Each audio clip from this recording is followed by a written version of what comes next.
Fractured minds. The wind howled through the decaying walls of the asylum, its time-worn corridors echoing with the whispers of forgotten patients. Dr. Edward Hartley, a renowned psychiatrist, arrived to investigate the mysterious case of patient 37B, a man known only as John Doe. Rumors circulated that John's mind was a maze of shattered memories, a puzzle Dr. Hartley was determined to solve. Dr. Hartley's first encounter with John left him unsettled. The man sat in a dimly lit cell, his eyes vacant and unseeing.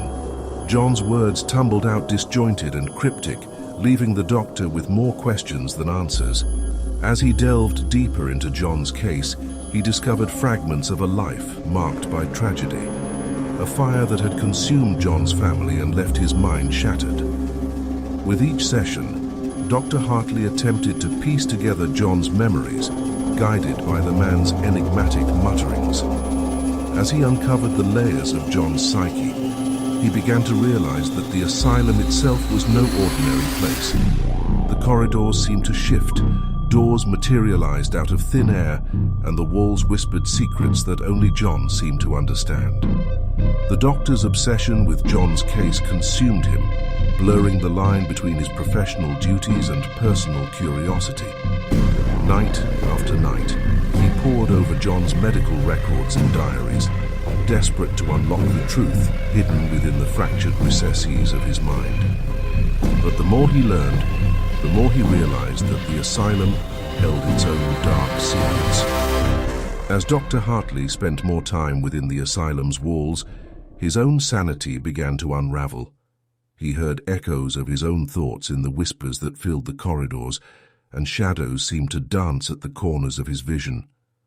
Sleep became elusive, his dreams plagued by nightmarish visions that blurred the boundaries between reality and illusion.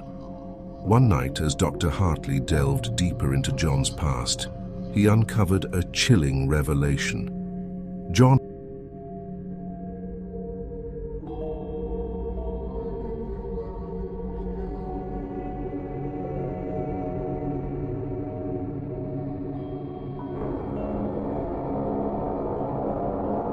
With each revelation, the asylum's grip on Dr. Hartley tightened. He became convinced that the shadow was real, that it had transcended John's shattered mind and taken root within the very fabric of the building.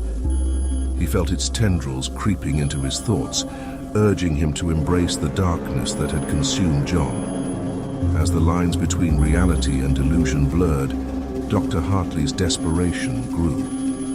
He began to see visions of his own family, consumed by flames just like John's. The asylum's walls seemed to close in, its shifting corridors leading him deeper into a labyrinth of fear and uncertainty.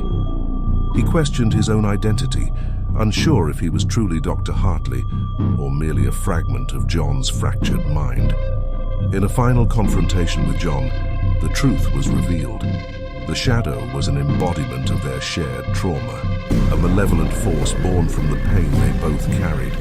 John had been a conduit for the entity, his shattered memories serving as a vessel for its existence. Dr. Hartley had unwittingly become entangled in the same darkness, his obsession leading him down a path of self-destruction. As the asylum crumbled around them, consumed by the fire of their shared torment, Dr. Hartley and John faced the choice of embracing the darkness or breaking free from its grip. In a moment of clarity, Dr. Hartley realized that the only way to escape the cycle was to confront the shadow and the trauma it represented. With newfound determination, Dr. Hartley and John confronted the entity in a battle of wills. The shadow's promises of power and escape turned hollow, its grip weakening as they rejected its influence. In a blinding burst of light, the entity dissipated, leaving behind only the fading echoes of its malevolent presence. As the last embers of the fire died down, Dr. Hartley and John emerged from the ruins of the asylum. They had faced their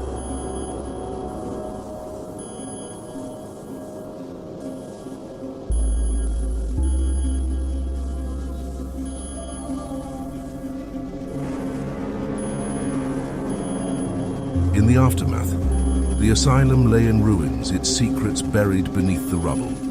Dr. Hartley returned to his practice, forever changed by the experience. He understood that the mind was a fragile and complex labyrinth, capable of both brilliance and darkness. And as he continued his work, he carried with him the haunting echoes of John's fractured mind, a reminder that the boundaries between reality and illusion were as thin as the line between sanity and madness.